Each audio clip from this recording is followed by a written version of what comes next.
जय Hind defence lovers. आज की टॉप हेडलाइंस कुछ इस प्रकार है। भारतीय रक्षा मंत्रालय ने इंडियन आर्म फोर्सेस की कैपेबिलिटीज को बढ़ाने के लिए 13 महत्वपूर्ण खरीद परियोजनाओं को दी मंजूरी। मार्च 2026 तक भारत को मिलेंगे 6 तेजस मार्क 1 फाइटर जेट्स। तेजस मार्क 2 के जेट इंजन वाली डील साइन होगी मार्च में। इसराइल और ईरान के बीच हुआ सीज फायर। और ऑपरेशन सिंदूर के दौरान दुनिया भर का प्रोपेगेंडा के बावजूद भी चाइना के जेट-NC के लिए नहीं मिल रहे हैं कोई भी नए बायर्स।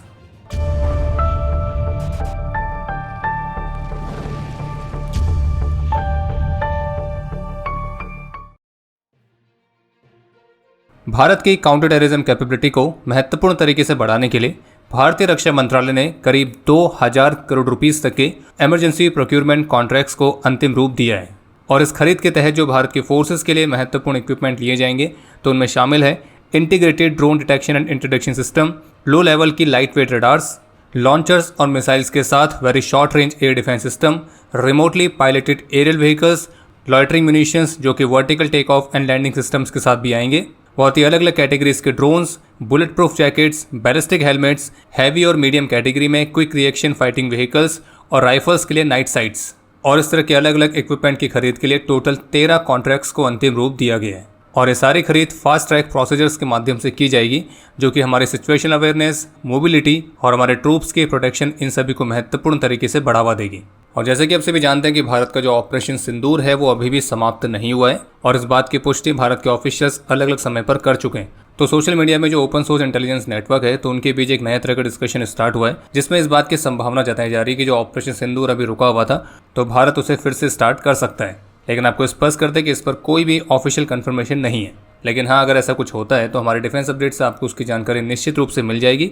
लेकिन उससे जुड़े हुए क्विक अपडेट्स के लिए हमारे ऑफिशियल टेलीग्राम चैनल से जुड़ना ना भूलें, जहां पे हम हर तरह के कॉन्फ्लिक्ट से संबंधित कुछ ऐसी वीडियोस भी शेयर करते हैं जो कि हम यहाँ पे यूट्यूब में शेयर नहीं कर सकते हैं। तो इसलिए अगर आप टेलीग्राम चैनल से अभी तक नहीं जुड़े हैं तो आज ही जुड़ें, लिंक डिस्क्रिप्शन में दिया गया है। पीटीआई के साथ एक्सक्लूसिव इंटरव्यू में HAL चीफ की तरफ से कंफर्म किया गया है कि तेजस मार्क 2 के लिए जो F414 जेट इंजन्स को भारत में संयुक्त रूप से मिलकर बनाने वाली योजना है तो उसे HAL US firm general electric के साथ मार्च के महीने तक अंतिम रूप देगी। और इसके साथ में भी बताया गया कि इंजन्स के टेक्नोलॉजी ट्रांसफर के लिए GE एरोस्पेस के साथ क्रूशियल नेगोशिएशंस को अंतिम रूप दिया गया है और अब दोनों पक्ष इस परियोजना के कॉमर्शियल एस्पेक्ट्स पर फोकस कर रहे हैं और उम्मीद की जा रही है कि इस फाइनेंशियल ईयर के अंत तक इस डील को अंतिम रूप दे दिया जाएगा। बाकी ये जो F414 जेट इंजन है इसे तेजस मार्क 2 के अलावा जो एमका के इनिशियल प्रोटोटाइप्स होंगे तो उनको भी पावर देने के लिए इस्तेमाल किया जाएगा। और इसके साथ ये भी कंफर्म किया गया कि मार्च 2026 तक भारतीय वायुसेना कम से कम 6 तेजस मार्क 1 फाइटर जेट्स को प्राप्त करेगी। और इसके साथ में उन्होंने ये भी बताया कि तेजस के एक्सपोर्ट को लेकर और भी कई कंट्रीज़ के साथ बातचीत ऑलरेडी चल रही है और उसमें जल्द ही एक बड़ी उपलब्धि प्राप्त होने की भी उम्मीद है।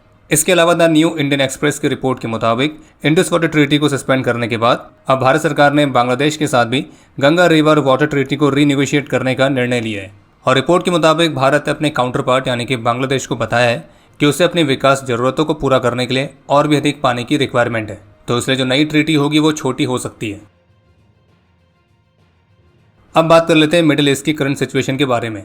तो पाकिस्तान द्वारा यूएस प्रेसिडेंट को नोबेल पीस प्राइज के लिए रिकमेंड किए जाने के अगले दिन यूएस ईरान की 3 महत्वपूर्ण न्यूक्लियर साइट्स पर अपने B-2 बॉम्बर्स की मदद से बॉम्ब्स गिराता है। फिर इसके बाद ईरान जवाबी कार्रवाई में कतर में स्थित यूएस की महत्वपूर्ण मिलिट्री बेस की तरफ मिसाइल फायर करता है। ईरान की आर्म्ड फोर्सेस क्लेम करते हैं कि उन्होंने कतर में अमेरिकन बेस को हिट किया है। फिर उसके बाद कतर के विदेश मंत्रालय का बयान आता है जिसमें वो कहते हैं कि इक्विवेलेंट मैनर में डायरेक्टली रिस्पॉन्ड करने का उनके पास भी पूरा राइट है। कतर की मिनिस्ट्री ऑफ डिफेंस अनाउंस करती है कि उनके एयर डिफेंस सिस्टम्स ने ईरान द्वारा लॉन्च किए गए सभी मिसाइल्स को सफलतापूर्वक इंटरसेप्ट किया है, कोई भी जानमाल का नुकसान उससे नहीं हुआ है। फिर उसके थोड़ी देर बाद यूएस प्रेसिडेंट डोनाल्ड ट्रंप अपने सोशल मीडिया अकाउंट से पोस्ट करते हैं कि बधाई हो, अब समय है शांति का। फिर उसके बाद उनकी तरफ से एक और पोस्ट की जाती है जिसमें वो ये अनाउंस करते हैं कि इजरायल और ईरान कंप्लीट सीज फायर के लिए सहमत हो गए, जो कि आने वाले कुछ ही घंटों में लागू होगा। लेकिन यूएस प्रेसिडेंट की इस पोस्ट के बाद ईरान के फॉरेन मिनिस्टर की तरफ से बयान आता है जिसमें वो क्लियरली कहते हैं कि कोई भी सीज फायर एग्रीमेंट नहीं हुआ है। और यूएस प्रेसिडेंट द्वारा सीज फायर के अनाउंसमेंट के बाद से ईरान द्वारा कम से कम 6 और मिसाइल्स लॉन्च की जाती हैं। वहीं दूसरी तरफ यूएस के मिलिट्री ऑफिशियल्स क्लेम करते हैं कि कतर के अलावा किसी भी और यूएस बेस में ईरान के किसी भी हमले को डिटेक्ट नहीं किया गया है। इसके बाद यूएस प्रेसिडेंट की एक और वीडियो सामने आती है जिसमें वो कुछ ऐसा कहते हुए दिखते हैं कि इजरायल और ईरान दोनों को ही नहीं पता है कि आखिर वो कर क्या रहे हैं। हालांकि यूएस प्रेसिडेंट का ये बात कहने का तरीका थोड़ा सा कैजुअल था, जिसे आप हमारे ऑफिशियल टेलीग्राम चैनल पर भी जाके देख सकते हैं। फिर इसके बाद यूएस के प्रेसिडेंट अपने सोशल मीडिया से एक और पोस्ट करते हैं जिसमें इसराइल को ये कहते हुए देखते हैं कि आप बॉम्ब ना गिराएं, अगर आप ऐसा करते हैं तो वो एक मेजर वॉयलेशन होगा और अब अपने पायलट्स को तुरंत ही वापस बुला लो। और यूएस प्रेसिडेंट फिर एक पोस्ट करते हैं, वो ये कहते हैं कि इसराइल ईरान पर हमला नहीं करने वाला है और इसराइल के सारे प्लेन्स वापस से अपने घर की तरफ जा रहे हैं और जो सीज फायर है वो लागू है। और फिर यूएस प्रेसिडेंट और इसराइल के पीएम के बीच एक कन्वर्सेशन भी होती है जिसमें यूएस प्रेसिडेंट इस वॉर में इसराइल द्वारा अचीव किए गए सभी ऑब्जेक्टिव्स की सराहना करते हैं और साथ ही साथ सीज फायर की स्टेबिलिटी के लिए अपना कॉन्फिडेंस भी व्यक्त करते हैं और इसराइल भी अतिरिक्त हमले करने से परहेज करने की बात करता है। यानी कि यूएस प्रेसिडेंट की तरफ से कंफर्म कर दिया गया है कि जो इसराइल है वो अब ईरान पर हमला नहीं करेगा और सीज फायर लागू हो चुका है। बाकी तेहरान टाइम्स की रिपोर्ट के मुताबिक आज शाम को सेंट्रल तेहरान में जो ईरान है वो इसराइल और यूएस के खिलाफ अपनी विक्ट्री को सेलिब्रेट करेगा। और ये सब देखने के बाद आपको भी यही लग रहा होगा कि ये वाली स्क्रिप्ट तो हमने पहले भी देखी है, जिसमें भिखारियों का एक देश अपने 11 मेजर एयर बेसिस में गड्ढे करवाने के बाद, महत्वपूर्ण एसेट्स खोने के बाद, मल्टीपल ट्रूप्स की कैजुअल्टीज होने के बाद फिर भी यही क्लेम करता हुआ दिखता था कि हम वॉर जीत गए। फिर उसके बाद victory celebrations, field marshal rank में प्रमोशन, दुनिया भर का प्रोपेगेंडा।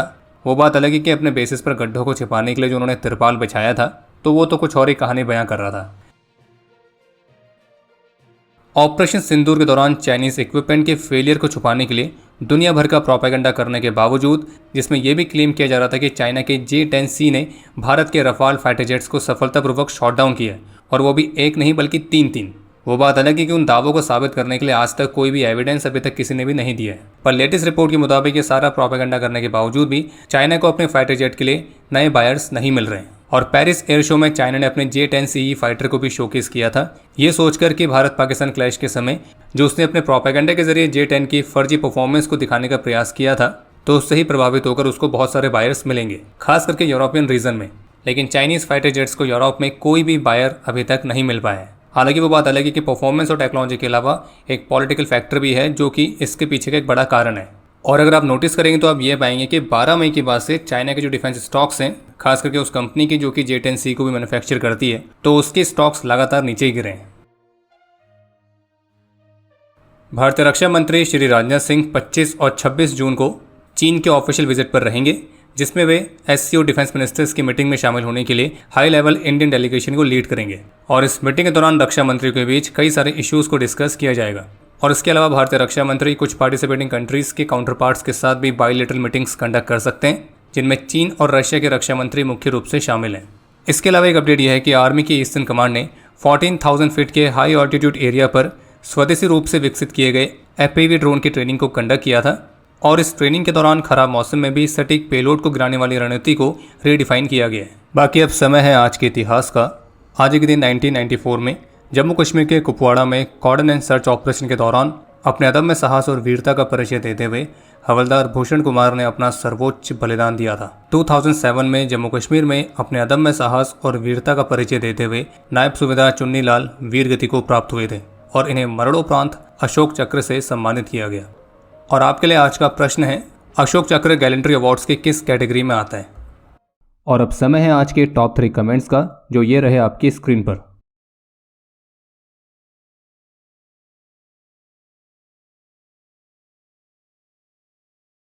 उम्मीद है आपको आज का एपिसोड पसंद आया होगा। पसंद आया तो वीडियो को लाइक करना ना भूलें। आपके कोई भी सुझाव या सवाल हो तो उसके लिए कमेंट सेक्शन ओपन है।